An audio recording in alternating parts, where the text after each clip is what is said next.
Welcome back to Askewed Reviews. And throughout the month of October, I'm doing a theme that I'm calling Spooky Season Suggestions. This is where I've taken all of the horror movie suggestions that I've gotten throughout the year and finally do reviews on them.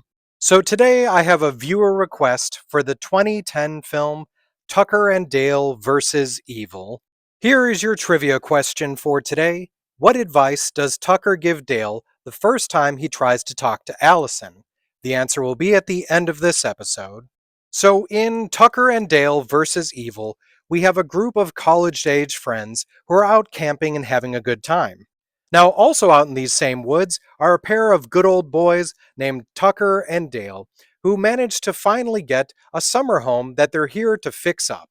So, at one point, these two best buddies decide to go night fishing. They apparently end up at the same lake that the college kids are at as well.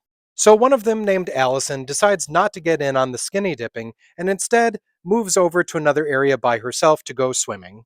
Unfortunately, this is the area where Tucker and Dale are at, and they end up startling each other, and Allison falls into the water, hitting her head on a rock.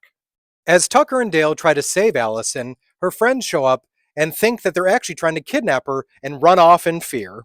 Dale and Tucker then take Allison back to their place where she can hopefully heal up and get better. As for her friends, they now think that the two of them have kidnapped her and it's up to them to get her back. They then make multiple attempts to get Tucker and Dale, but end up unaliving themselves in the process. The rest of the kids now think that Tucker and Dale are taking out all of their friends.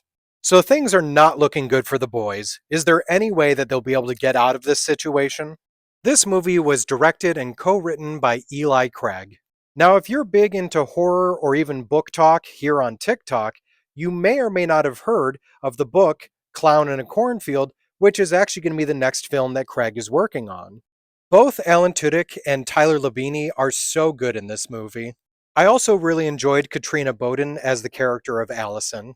Two quick things related to Tyler Labine with this film. Apparently, the hat that Tyler is wearing that says Giver is supposedly the Canadian version of saying get her done. Now, I have a lot of friends that are in Canada, so please, if I'm completely wrong about that, one of you let me know. Now, also at one point in the movie, Dale mentions that he used to lick frogs. This might actually be a reference to the fact that Labine played a character who did lick frogs on the television series X-Files. Alan Tudyk was the one who came up with the idea of having Tucker use beer to try to heal all of his wounds, like when he got stung by the bees and when he lost his fingers. A few years before this movie came out, both Jesse Moss and Shalon Simmons, who played Chad and Chloe, appeared in the movie Final Destination 3. There's also an appearance from two ex-Power Rangers in this film. Sasha Craig, who played the news reporter, and Brandon J. McLaren, who played Jason, have both appeared in two different Power Rangers series. Craig appeared in Lightspeed Rescue, and McLaren appeared in SPD. The character of Jangers is played by a dog named Weezer. There's a special feature on the DVD and Blu-ray copies of this movie where you can watch the entire film from the college kid's perspective, in which Tucker and Dale come off as murderous villains. Though the movie takes place in West Virginia, it was entirely filmed in Alberta, Canada.